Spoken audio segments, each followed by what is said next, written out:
আমাদের প্রিয় নেতা জনাব তারেক রহমান জনতার উদ্দেশ্যে হাত নাড়িয়ে অভিবাদন জানাচ্ছে।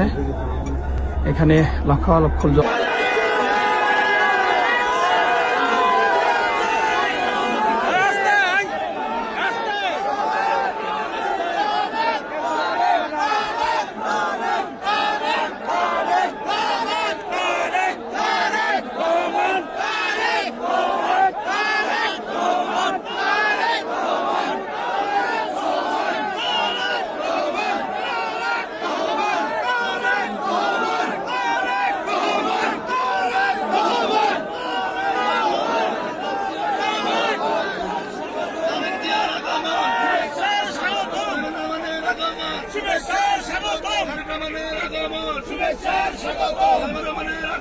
শুভেচ্ছা স্বাগতম।